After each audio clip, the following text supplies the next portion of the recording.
El cazador de los Apalaches, que obligó a sus hijas a acostarse en su cama. El horrible secreto de Benjamin, 1990, Virginia Occidental. Hallé un libro de cuentas de casa detrás de una estufa de leña. Una columna rotulada Noches guardadas enumeraba a 3 hijas desaparecidas el año en que su padre se cayó. Soy Clara Boone, y lo hallé 31 años más tarde en una cabaña embargada donde los vecinos una vez oyeron gritos que confundieron con zorros. El sheriff de la época era familiar de Benjamin Harper. No hubo chequeos de bienestar. No hubo preguntas. Solo millas de montaña y una familia demasiado aislada para que a alguien le importara. Entonces, una cinta de cassette apareció en la pared de una granja, una voz vacilante. Sarah Harper, de 17 años, hablando una semana antes de que su padre desapareciera. Ella relató las puertas cerradas, las lecciones nocturnas, las hermanas que no huyeron esa primavera. Se abrió un agujero aguas abajo. En su interior, cubierto de lona de casa, descubrieron los restos de Benjamin. Se desplomó mientras enterraba algo pesado. Su propia trampa se lo llevó. Pero las hijas nunca aparecieron. Sus tumbas aún se encuentran allí, en algún lugar bajo la cresta. Así fue como su secreto fue revelado. En tinta, cinta y piedra. Cuando la ley ampara al lobo y la tierra sepulta al cordero, ¿quién juzga? ¿Y la montaña recuerda siempre lo que los hombres olvidan? Si me escuchas desde el otro lado del mundo, o aquí mismo, en estas montañas, deja un comentario con tu ubicación y hora. Suscríbete para mantener estas voces vivas y garantizar que los depredadores nunca sean olvidados. El invierno llegó temprano al condado de Tucker en 2021, el tipo de invierno que congela las montañas y hace que incluso los caminos del condado parezcan de otro siglo. El ayudante Marcus Webb llevaba 6 años en el departamento del sheriff y sabía que las llamadas por desalojos en el campo significaban mojo, ratones y tal vez un colchón arrastrado fuera para que se pudriera. La cabaña Harper estaba a 9 millas por un camino forestal que no se había mantenido desde los años 90, en un bolsillo donde los pinos crecían tan densos que el mediodía se sentía como el anochecer. El banco finalmente la había reclamado después de años de impuestos impagos, y Marcus tuvo la mala suerte de catalogar lo que quedaba antes de que la derribaran en la primavera. Se detuvo en su patrulla justo después de las 10 de la mañana. Sus botas resonaban en el suelo congelado, y su aliento se empañaba en el aire tan frío que dolía respirar. La cabaña era pequeña, tal vez 600 pies cuadrados, con un porche hundido y ventanas tan sucias que parecían teñidas de negro. Marcus había pasado su vida en estas montañas. Conocía una docena de lugares como este en los que los hombres vivían solos, morían solos, y nadie los encontraba hasta que el hedor llegaba al vecino más cercano. Pero esta estaba demasiado tranquila, como si el bosque estuviera aguantando la respiración. Abrió la puerta principal con una palanca. La madera vieja se movió con un crujido en el vacío y él entró. El olor lo golpeó primero. No a muerte, sino a negligencia. A décadas apiladas sobre décadas sin aire fresco ni luz solar. La habitación principal era simple. Una mesa de madera con 3 sillas, una de ellas del tamaño de un niño, una estufa de hierro fundido en la esquina, junto a la chimenea oxidada, y estantes llenos de frascos de conservas vacíos, y algunos que una vez debieron ser conservas, pero que ahora parecían enfermos.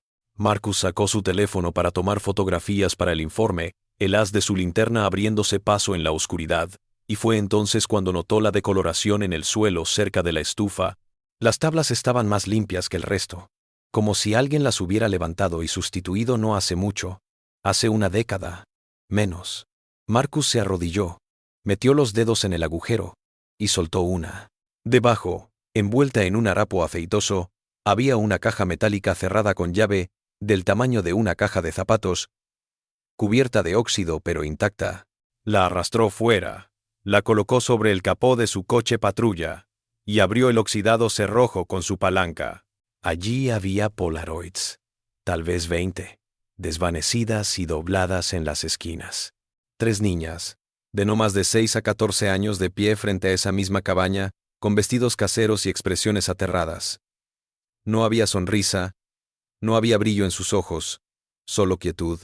Debajo de las imágenes, había un libro encuadernado en cuero, del tipo que usaban los cazadores para anotar sus presas antes de que todo se volviera digital. Marcus lo abrió. Vio fechas de 1983, listas mecanografiadas de especies, pesos y localizaciones. Ciervo, conejo, zarigüeya, pavo, algo normal. Pero entonces sus ojos se posaron en una columna a la derecha, escrita con la misma caligrafía pulcra. Noches guardadas. Las entradas eran esporádicas al principio. Una noche en el 83, 3 noches en el 84. Luego, desde el 87, los números se dispararon. 7 noches, 12 noches, 18 noches. La columna especies, al lado de esas entradas, no listaba animales, listaba nombres. Sarah, Ruth, Mary. A Marcus se le encogió el estómago. Pasó la página, observando el mismo patrón año tras año. Los números aumentando, los espacios entre entradas disminuyendo, hasta 1990, cuando las entradas cesaron por completo. La última línea decía, Mary Invierno, tomada cabaña despejada. Sin fecha, sin firma. Solo esas 5 palabras garabateadas en tinta desvanecida a marrón. Marcus se sentó en el capó de su patrulla, el viento abriéndose paso en su abrigo, el libro abierto en sus manos, tratando de entender lo que estaba viendo. Reconocía el nombre de Harper. Todos en el condado de Tucker mayores de 40 lo conocían. Benjamin Harper había sido un cazador, un hombre solitario que conocía el campo mejor que nadie. El tipo al que llamaban cuando querían un alce seguro o un oso trofeo, desapareció en 1990 tras lo que se dijo que fue una caída en la montaña, aunque nunca se encontró un cuerpo. Marcus era un niño, demasiado pequeño para recordarlo, pero recordaba los susurros, cómo la esposa de Benjamin había muerto joven, cómo había criado a 3 hijas allí solo, cómo desaparecieron un invierno, y nadie preguntó, porque la gente de la montaña hacía eso, desaparecía en silencio. Marcus cerró el libro, lo deslizó de nuevo en la caja con las fotos y cargó todo en el maletero de su patrulla. No derribó la cabaña, no hizo una ejecución hipotecaria de la vieja escuela. En lugar de eso, se dirigió directamente a los archivos del condado en Parsons, un edificio de ladrillo que apestaba a papel viejo y petróleo para calefacción, y exigió ver a Clara Boone. Clara no era policía, no era detective, no era trabajadora social, nada con placa. Era una locutora de radio, de unos 50 y tantos años, pelo gris, recogido en un moño, gafas colgadas de una cadena, la clase de mujer que parecía una bibliotecaria pero hablaba como una abogada. Presentaba un programa semanal llamado Justicia de la Montaña, en el que resolvía casos sin resolver, crímenes olvidados, leyendo informes policiales y registros de tierras al aire con una voz tan calmada y constante que incluso las historias más horribles parecían soportables. Había perdido su trabajo en el periódico local hace 10 años, cuando se quedó sin dinero, pero continuó investigando, continuó haciendo las preguntas que nadie más quería hacer. Marcus había escuchado su programa un par de veces. Admiraba cómo nunca dramatizaba, nunca hacía espectáculo del dolor. Si alguien podía entender lo que había descubierto, era Clara. Ella lo recibió en la sala de lectura de los archivos, una mesa larga bajo luces fluorescentes, y Marcus colocó la caja cerrada entre ellos. Clara no dijo nada mientras la abría. Se quedó mirando cada imagen, su rostro inexpresivo. Entonces tomó el libro y lo leyó, una a una, sus columnas. Cuando llegó a la puerta final, se detuvo, miró a Marcus y dijo, «Estas niñas nunca salieron de la montaña, ¿verdad?» Marcus negó con la cabeza. Clara cerró el libro, lo dejó a un lado y sacó una libreta. «Dime todo lo que sepas de Benjamin Harper», dijo, y Marcus lo hizo. Le contó sobre el guía de caza, sobre el prisionero, sobre el hombre que podía seguir a un ciervo en una ventisca y regresar a casa en la noche. Le contó los chismes, lo que la gente murmuraba pero nunca diría la policía, sobre los gritos nocturnos que los lugareños atribuían a los zorros, sobre cómo Benjamin nunca dejaba entrar a nadie, sobre cómo las niñas habían dejado de ir a la escuela después de la muerte de su madre. Clara lo anotó con su letra pulcra. Luego miró a Marcus y dijo, «Voy a descubrir qué le sucedió a Sarah, Ruth y Mary Harper, y me voy a asegurar de que todo el mundo sepa sus nombres». Así fue como empezó. Una caja cerrada con óxido, un libro con renglones que nadie deseaba leer, y una mujer que se rehusaba a que el silencio tuviera la última palabra. Clara Boone se pasó las 3 semanas siguientes armando una imagen de las niñas Harper a partir de pedazos y silencio, la clase de reconstrucción que exigía partes iguales de paciencia y terquedad. Empezó por los archivos escolares del condado. Polvorientos archivadores en el sótano de la antigua escuela primaria cerrada en 2005. La empleada, una mujer llamada Diane que le recordaba a Clara cuando trabajaba de reportera, la dejó sentarse en un escritorio de metal con un calentador de espacio y revisar tarjetas de inscripción que llegaban hasta principios de los 80. Sarah Harper había ido hasta 4º grado. Se detuvo en 1984. Ruth llegó hasta 3er grado, desapareciendo de los registros en el 85. Nunca llegó Mary. La nota al lado de cada retiro era la misma, en tinta azul desvanecida en gris. A pedido de los padres para escolarización en casa. Sin seguimiento. Sin controles de bienestar. Solo 3 niñas borradas del sistema como si nunca hubieran existido. Se sentó en ese sótano, con el calentador haciendo tic-tac a su lado, y sintió el peso familiar de todo. La manera en que la burocracia y la apatía se unieron para ocultar el mal a la vista de todos. Lo había visto antes, el camino de pequeñas decisiones que se acumulaban en algo monstruoso. Un profesor que no presionó. Un empleado que archivó el formulario y siguió adelante. Un sistema que confiaba en los padres, porque era más sencillo que indagar en profundidad. Lo fotografió todo, lo metió en su bolsa de lona y condujo hasta el claro donde se hallaba la cabaña Harper. Era finales de febrero. Los caminos todavía estaban congelados, los árboles desnudos y negros contra el cielo de peltre. Se detuvo donde Marcus lo había hecho. Recorrió a pie el perímetro de la cabaña, imaginando cómo había sido para 3 niñas crecer allí, millas fuera de la ciudad, sin vecinos a la vista, nada más que árboles, silencio y un hombre que pensaba que los poseía. La casa más cercana estaba a 2 millas por el camino forestal, una casa rodante con estufa de leña y un patio lleno de partes de camiones oxidadas. Clara llamó, esperó, y cuando la puerta se abrió, se encontró ante un hombre de unos 70 años, con la cara de cuero y los ojos desalineados. Se llamaba Eddie Mullins y había vivido en esta montaña durante 50 años. Había sido mecánico hasta que sus manos fallaron. Ahora vivía de una pensión por discapacidad y de lo que cazaba.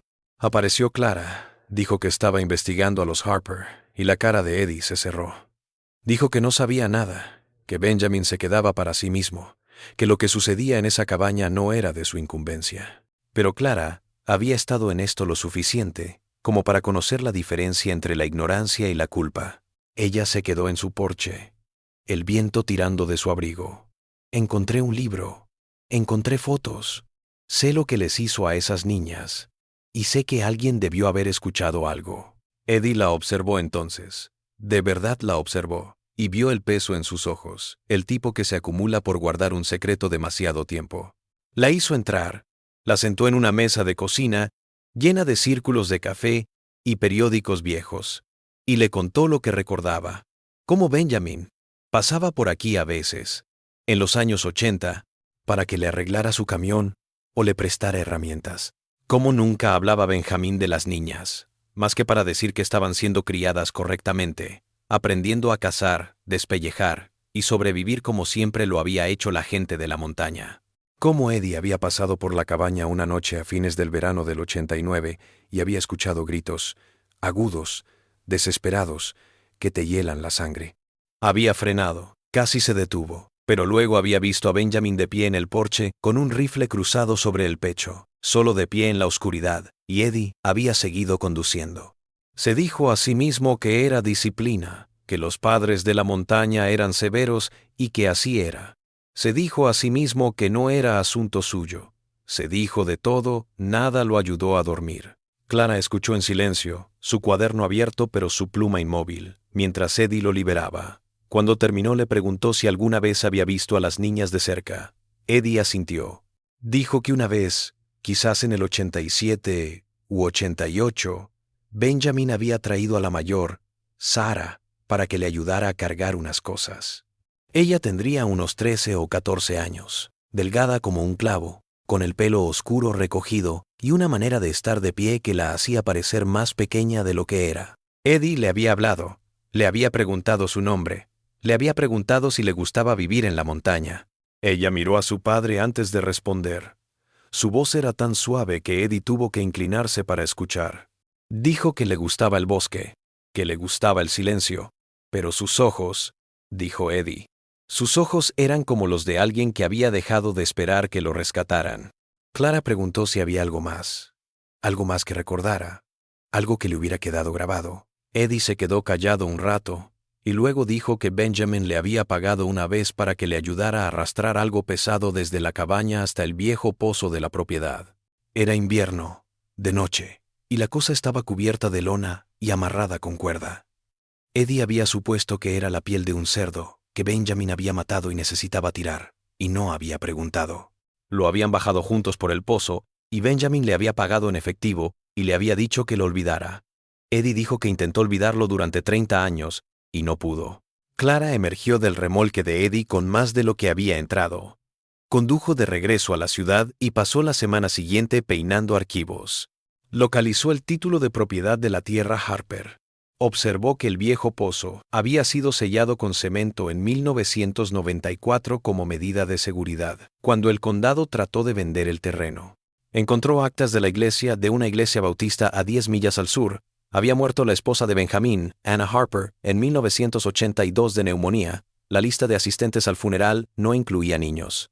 Encontró un concurso de ensayos de 1988 patrocinado por la Biblioteca Regional, y al abrir el archivo, solo había una página escrita a máquina titulada Lo que la libertad significa para mí por Ruth Harper, de 11 años. El texto era breve, 200 palabras, y explicaba la libertad como la sensación de caminar sola en el bosque, sin que nadie la observara, sin que nadie le dijera cuándo regresar.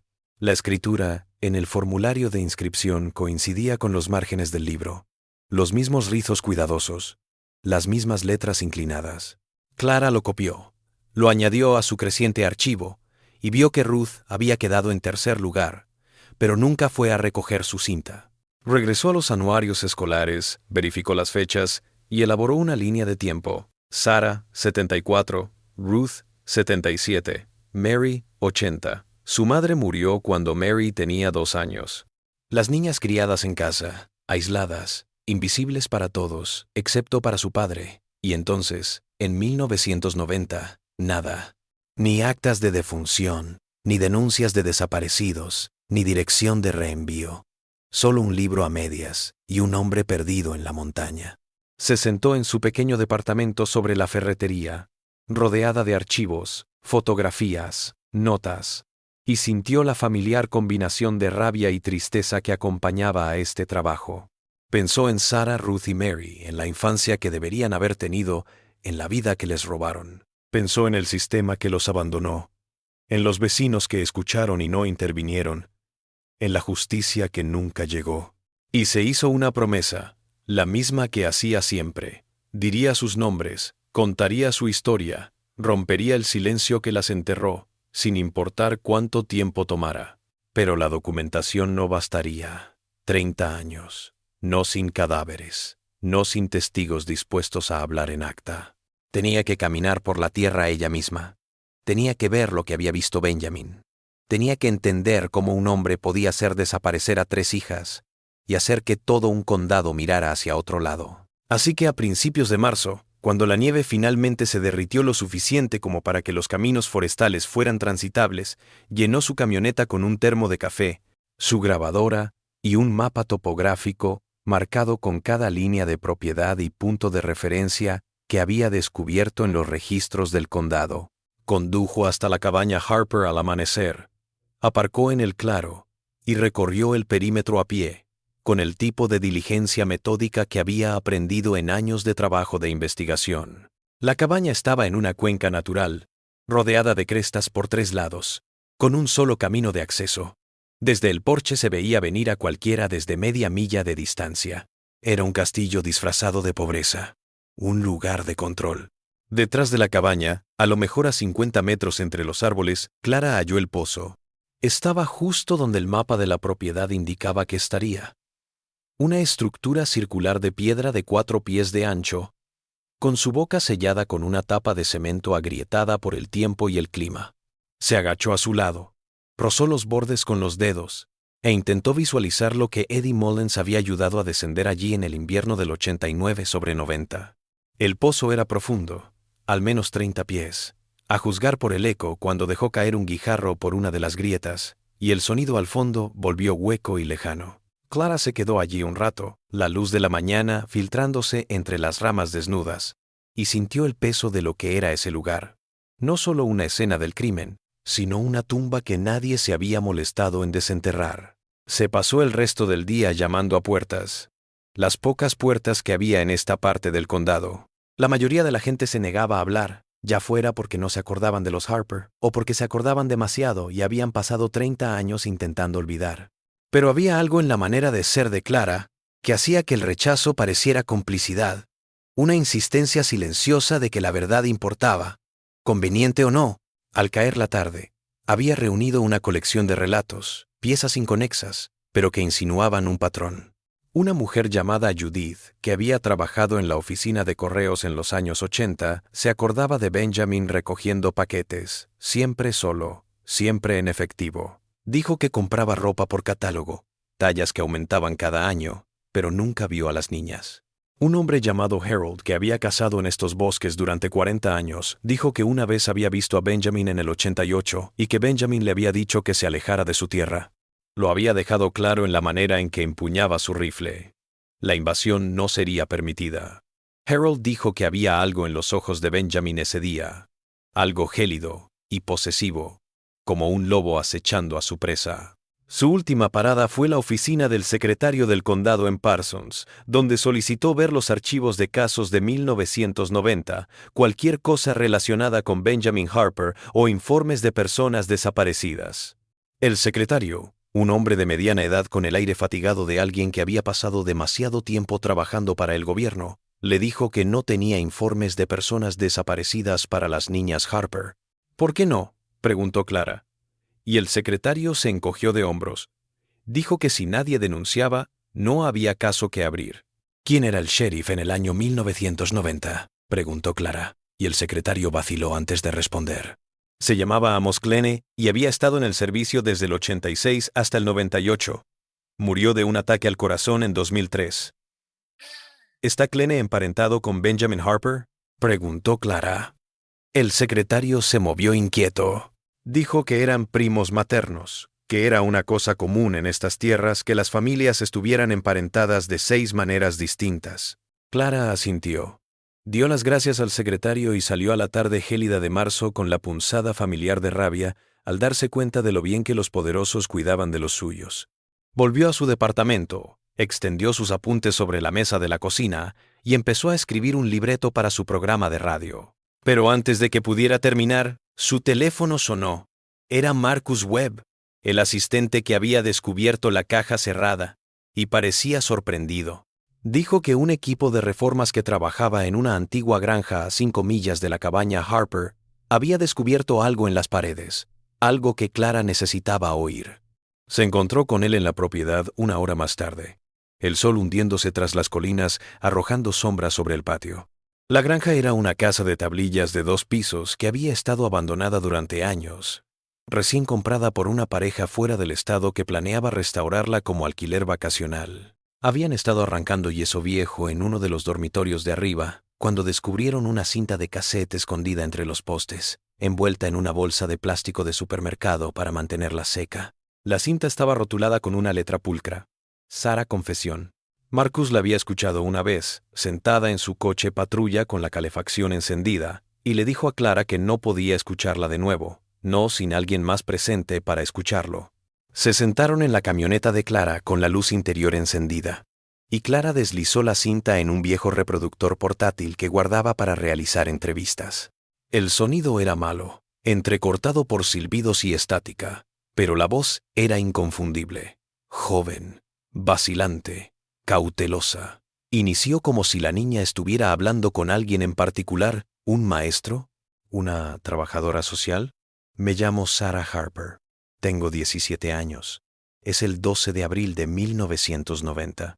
Si estás escuchando esto, salí, o no salí, y alguien lo encontró de todos modos. Hubo un silencio prolongado, la respiración, y luego la historia comenzó. Sarah relató la cabaña, el aislamiento, la manera en que su padre se transformó tras la muerte de su madre. Dijo que les decía que el mundo exterior era peligroso, que los hombres las dañarían peor de lo que él podría, que la única manera de estar seguras era permanecer con él. Describió las puertas cerradas por la noche, la manera en que él llegaba a sus aposentos, y les decía que les estaba mostrando lo que tenían que aprender, que así era como sobrevivían las familias en las montañas. Dijo que Ruth lo había intentado una vez cuando tenía 12 años, que llegó hasta el camino forestal antes de que Benjamin la encontrara y la llevara de vuelta. La voz de Sarah se rompió al afirmar que Ruth nunca volvió a ser la misma, que algo se apagó dentro de ella y nunca regresó. Habló de Mary, la más joven, que tenía 6 años cuando empezó y no sabía que había otra manera de existir. Y entonces Sarah dijo algo que heló la sangre de Clara. Dijo que iba a huir esa noche, que había estado guardando comida y ropa durante semanas, que iba a seguir el arroyo hacia el sur hasta la carretera. Dijo que no podía traer a sus hermanas porque estaban demasiado asustadas, ya que Mary era demasiado joven y Ruth no se iría. Y antes de que finalizara la cinta, se escuchó una puerta abriéndose, pasos pesados, y la voz de Benjamin, preguntando qué hacía. La cinta se cortó con un crujido violento, algo rompiéndose, tal vez la grabadora, y luego silencio. Se subió a la camioneta, el reproductor de cintas todavía tarareando, y miró a Marcus. Él estaba mirando hacia adelante, su mandíbula tensa, y cuando finalmente habló, su voz era ronca. Ella se fue, dijo. Debió irse, o la cinta no estaría aquí. Clara asintió, pero no sintió el alivio que debería haber sentido. Estaba pensando en Ruth y Mary, en las 2 niñas que no huyeron, en lo que les sucedió en los días y semanas posteriores a la desaparición de Sarah. Ella escupió la cinta, la manipuló con cuidado, y le dijo a Marcus que tenían que llevársela a alguien que pudiera limpiar el audio, que pudiera sacar cada detalle de esos últimos segundos. Pero más que eso, necesitaba saber si Sarah Harper seguía viva, si en algún lugar una mujer de 40 y tantos años vivía bajo un nombre diferente, cargando con el peso de lo que había sobrevivido y lo que había dejado atrás. La cinta era una prueba, pero también una denuncia, una voz del pasado que exigía ser escuchada de una vez por todas. Clara pasó la semana siguiente cazando un fantasma a través de bases de datos y archivos de 3 décadas y 4 estados. Empezó en Kentucky, donde la cinta había sido grabada en abril de 1990, comparando las admisiones a salas de emergencia, los informes de Jane Doe y los registros de admisión a refugios esa primavera y verano. Era un trabajo aburrido, del tipo en que llamabas a hospitales de pueblos pequeños y departamentos de policía y convencías a trabajadores cansados para que sacaran archivos del almacén. Pero hacía tiempo que Clara había aprendido que la perseverancia superaba a la genialidad en este tipo de trabajo. El 5.º día, lo halló en un archivo hospitalario de Ashland, Kentucky, del 19 de abril de 1990. Una Jane Doe de unos 17 años atendida por exposición, desnutrición y fractura de muñeca izquierda. Las notas del médico tratante la señalaban como insensible a las preguntas sobre quién era o cómo resultó herida, y el hospital la mantuvo en observación durante 72 horas antes de darle de alta en un refugio de mujeres al no aparecer familiares. Clara llamó al refugio, que había cerrado en 2008, pero pudo localizar a la mujer que lo dirigía, una trabajadora social retirada llamada Denise Carter, que ahora residía en Lexington. Denise se acordó de la niña. Dijo que se quedó 6 semanas, apenas habló. Se limitó a leer libros donados en la esquina de la sala común. Dijo que la niña tenía una cicatriz en el antebrazo derecho en forma de media luna, del tipo que deja un cuchillo o un cristal roto, y que finalmente había dado un nombre: Sarah Mitchell. Aunque Denise dudaba que fuera cierto, la niña se había marchado a principios de junio con un billete de autobús a Cincinnati y $50 en la mano, y Denise nunca volvió a verla. Preguntó si había algún registro, alguna imagen, algo que pudiera reconocerla ahora. Denise dijo que el refugio guardaba la documentación mínima, lo suficiente para proteger a las mujeres que se alojaban allí, pero creía que podría tener una foto grupal de una barbacoa del 4 de julio del 90 si Clara quería conducir hasta allí y revisar sus álbumes antiguos. Clara partió a la mañana siguiente, 4 horas por carreteras de montaña, y luego la recta de la interestatal hasta Lexington. Denise vivía en un pequeño rancho de ladrillo con un jardín al frente y el tipo de desorden acogedor que resulta de una vida entera de cuidar de los demás. Sacó 3 álbumes de fotos, sentó a Clara en su mesa de comedor con té y galletas y la llevó a través del verano de 1990. Las imágenes eran instantáneas informales, capturadas con una cámara desechable. Mujeres de todas las edades reunidas alrededor de mesas de picnic o sentadas en un porche. Y allí, en el tercer disco, la vio una niña delgada, de pelo oscuro recogido en una coleta, de pie al margen de un grupo, con los brazos cruzados sobre el pecho, su expresión cautelosa, pero no del todo asustada. La cicatriz en su antebrazo era evidente, una media luna pálida sobre la piel bronceada. Denise señaló la imagen y dijo, «Esa es Sarah, o lo que fuera». Nunca sonrió. Nunca en los años que estuvo con nosotros, pero fue criada. Siempre decía gracias. Siempre recogía. Parecía que la habían entrenado para ser invisible. Clara preguntó si podía tomar prestada la foto para escanearla, y Denise accedió. Dijo que esperaba que sirviera, que había pensado en esa niña muchas veces a lo largo de los años, preguntándose si lo había logrado. Clara regresó a Virginia Occidental con una foto en el asiento de al lado. Al llegar a casa, la fotografió y se la envió a un contacto de la policía estatal, un detective de casos sin resolver que le debía un favor por una historia que Clara había ayudado a revelar 5 años atrás. El detective pasó la imagen por un software de reconocimiento facial, lo comparó con imágenes de licencias de conducir y registros laborales, y 3 días después llamó a Clara con un nombre, Sarah Mitchell, ahora Sarah Brennan, de 47 años, que vivía en Columbus, Ohio, y trabajaba como bibliotecaria en un colegio comunitario, sin historial criminal, sin certificado de matrimonio, sin hijos. Una vida discreta, del tipo que decía que alguien había decidido que la mejor forma de sobrevivir era nunca llamar la atención. Clara guardó esa información durante semanas, decidiendo si debía llamarla, si abrir esa puerta ayudaría o empeoraría las cosas. Pensó en lo que Sarah ya había soportado, el valor que había tenido para escapar, la culpa que debía sentir por abandonar a sus hermanas. Finalmente, Clara decidió que Sarah merecía saber que alguien finalmente había escuchado su cinta, que el silencio se había roto, que su historia importaba. Redactó una carta, lo más respetuosa posible, identificándose y describiendo lo que había descubierto, y la envió por correo a la dirección de Columbus, en un sobre prepagado, con su número de teléfono. 2 semanas sin respuesta, y Clara casi había perdido la esperanza cuando su teléfono sonó un jueves por la noche. La voz al otro lado era tenue, controlada, pero Clara la reconoció por la cinta. Sarah dijo que había recibido la carta, que la había leído una docena de veces, que no sabía si podía hablar de lo que pasó, pero que necesitaba saber si sus hermanas habían sido encontradas. Clara le reveló la verdad. No había cuerpos, no había tumbas, no había documentación sobre lo que les había ocurrido a Ruth y Mary después de abril de 1990. Sarah se quedó callada un rato, y cuando volvió a hablar, su voz se rompía al llorar. Dijo que había esperado 31 años que también hubieran salido, que tal vez hubieran escapado tras ella, que tal vez vivieran vidas tranquilas en algún lugar bajo nombres falsos. Pero siempre había conocido la verdad. Lo supo la noche en que oyó el disparo mientras corría por el bosque. Lo supo cada día a partir de entonces. Dijo que Benjamin les había dicho una vez que si alguna de ellas trataba de irse, él haría que las demás lo pagaran. Dijo que escapó de todos modos, porque quedarse era morir lentamente, y pensó que tal vez si salía, podría enviar ayuda. Pero cuando llegó a Kentucky, cuando se recuperó lo suficiente como para pensar con claridad, tenía demasiado miedo de ir a la policía. Miedo de que no le creyeran. Miedo de que Benjamin la encontrara. Miedo de que hablar solo lo hiciera real. Ruth y Mary se habían ido, y era su culpa por abandonarlas.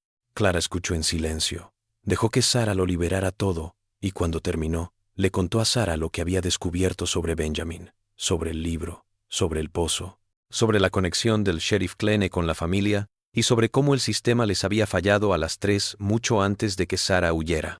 Le dijo a Sarah que nada de eso era culpa suya, que la supervivencia no era traición, que el único culpable de lo que sucedió en esa cabaña era Benjamin Harper.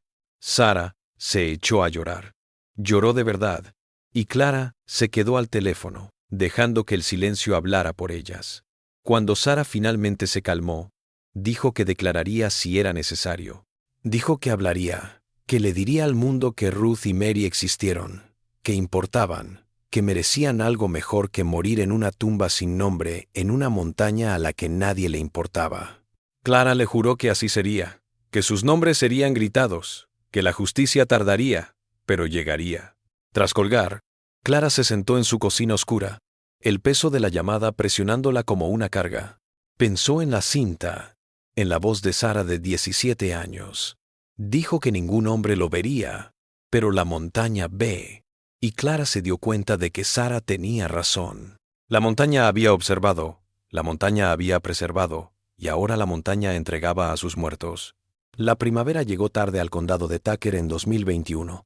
El tipo de primavera que derrite la nieve alta y envía agua corriendo por cada corriente y hueco, abriendo nuevos caminos a través de la tierra congelada durante meses.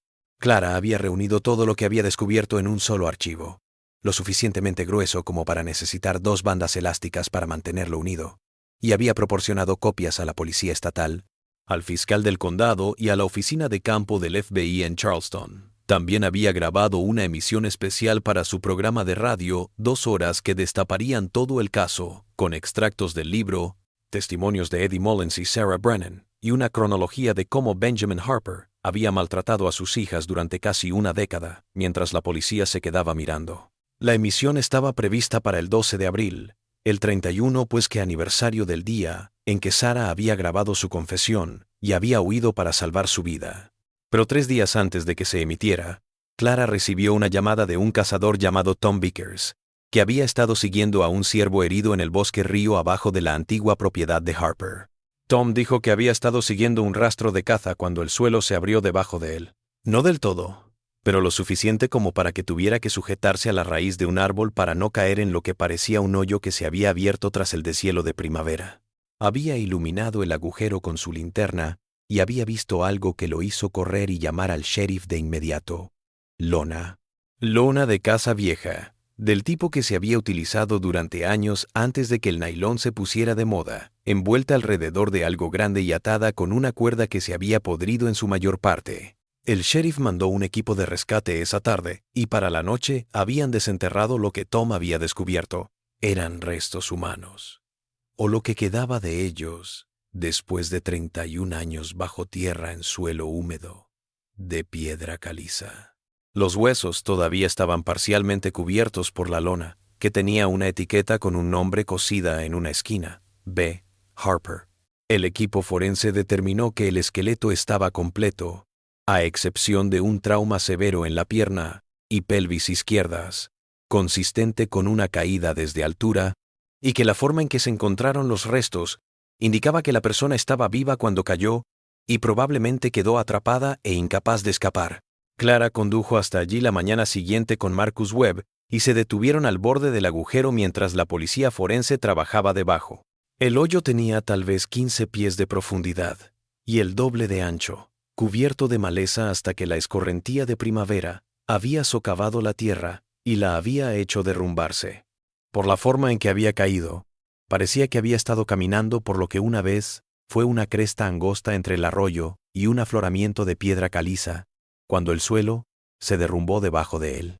La investigadora principal, una mujer llamada Patricia Moss, le explicó a Clara que los agujeros eran frecuentes en esta zona, que toda la montaña estaba llena de cuevas de piedra caliza y arroyos subterráneos, y que era posible que Benjamin se hubiera caído mientras arrastraba algo pesado para deshacerse de él en el arroyo. La ironía no se perdió en nadie allí. El cazador se había convertido en la presa, atrapado en su propia trampa, sepultado por la montaña que había utilizado para ocultar sus fechorías. Clara preguntó si había alguna pista de lo que pudo haber estado llevando Benjamin cuando se cayó, y Ladramos señaló algunos huesos esparcidos cerca del borde del agujero. Más pequeños, como de una persona joven, quizás mujer, quizás adolescente. El equipo tardaría semanas en desenterrar y analizar todo adecuadamente, pero la primera impresión fue que Benjamin había estado moviendo al menos un cuerpo cuando el suelo cedió. Se le apretó la garganta a Clara, Ruth, o Mary, o ambas, destrozadas y abandonadas en una tumba clandestina que ni siquiera su asesino había logrado completar. La montaña lo había detenido a mitad de camino. Se lo había tragado y guardado su secreto durante 30 años, hasta que el deshielo de primavera reveló lo que el silencio había ocultado. La noticia se extendió en cuestión de horas, primero en las noticias locales, luego regionales, luego nacionales, sedientas del tipo de historia de justicia que se sentía cada vez más rara en la América moderna. La emisión de radio de Clara salió al aire según lo previsto y la reacción fue abrumadora. Miles de personas llamaron, escribieron, enviaron cheques para contribuir a un funeral apropiado para Ruth y Mary Harper una vez que sus restos fueran identificados positivamente. Sarah Brennan concedió una sola entrevista en televisión, su rostro oscurecido para preservar su anonimato, y habló con digno sosiego sobre sus hermanas perdidas y la culpa que había soportado durante 31 años. Dijo que esperaba que ahora pudieran descansar, esperaba que decir sus nombres en voz alta les diera el respeto que les habían negado en vida. El fiscal declaró que, aunque Benjamin Harper ya no podía ser acusado, el caso permanecería abierto hasta que todas las víctimas fueran contabilizadas y enterradas. El legado del sheriff Amos Kleene fue destrozado públicamente. Su nombre retirado de un centro comunitario que había sido nombrado en su honor, su fracaso en proteger a las niñas Harper, sumándose a una lista cada vez mayor de casos en los que la policía había priorizado la familia sobre la justicia. Clara grabó su parte final para el programa en una tarde cálida de mayo, sentada en el porche de la vieja cabaña Harper, con su micrófono y el sonido del viento entre las hojas nuevas. Habló del libro, de la película, del túnel, de cómo todo se había juntado para narrar una historia que necesitaba ser escuchada. Habló del valor de Sarah, de la culpa de Eddie, de las fallas del sistema que habían afectado a 3 niñas inocentes. Y entonces pronunció las palabras que había estado ensayando en su cabeza durante semanas, la cantidad que cerraría este capítulo y abriría la puerta a cualquier curación posible. Benjamin Harper se sentía dueño de sus hijas, que el aislamiento y el temor guardarían su secreto, que la montaña lo protegería como había protegido a hombres como él durante generaciones. Pero se equivocó. La montaña no ampara a sus depredadores, los sepulta. Y cuando llega el momento, cuando la nieve se derrite y la montaña se agita, la montaña devuelve lo que le debíamos. Él enterró a Ruth y a Mary en el silencio, y el silencio lo enterró a él. Ese es el balance de las montañas. Esa es la justicia que viene cuando los hombres olvidan y la tierra recuerda. El informe forense tardó 3 meses. Los restos encontrados en el pozo fueron identificados como los de Benjamin Harper, y la causa de la muerte fue trauma interno masivo y exposición tras caída. Los huesos más pequeños fueron identificados como 2 hembras de alrededor de 14 y 11 años, respectivamente, las edades que Ruth y Mary Harper habrían tenido en la primavera de 1990. Las muestras de ADN eran imposibles de conseguir tras tantos años bajo tierra, pero los registros dentales recuperados de la antigua escuela primaria coincidieron con los restos más recientes de Mary Harper. Ruth fue identificada gracias a datos antropométricos óseos y una fractura consolidada en su brazo derecho, que coincidió con sus archivos médicos de cuando fue tratada por una caída a los 8 años. Las niñas fueron enterradas juntas en un pequeño cementerio en las afueras de Parsons, con una lápida que decía sus nombres, fechas de nacimiento y una sola línea elegida por Sarah. Hijas queridas, finalmente libres. Al funeral acudieron más de 200 personas, la mayoría extraños que habían escuchado la emisión de Clara y se sintieron obligados a testificar. Sarah se quedó de pie junto a la tumba con Clara a su lado, y cuando habló, simplemente dijo: «Lamento haberlas dejado. Sé que tardé, pero ahora todos conocen sus nombres. Todos saben qué trajeron». La última emisión de Clara sobre el caso Harper cerró con la misma pregunta que planteaba al final de cada caso, una que dejaba a sus oyentes sentados con el peso moral de lo que acababan de escuchar. ¿Fue Dios, el destino, o simplemente la montaña pagando sus deudas? Vosotros elegís. Pero Clara ya conocía su respuesta. La justicia, cuando llegaba, no siempre se veía como una sala de tribunal o un veredicto. A veces se sentía como un agujero que se abría en la primavera, como una cinta de cassette oculta en una pared, como una mujer que se negaba a dejar que el silencio tuviera la última palabra. A veces la justicia era lenta e incompleta y llegaba demasiado tarde para salvar a todos, pero llegaba, y eso era todo lo que se podía pedir, pensó Clara.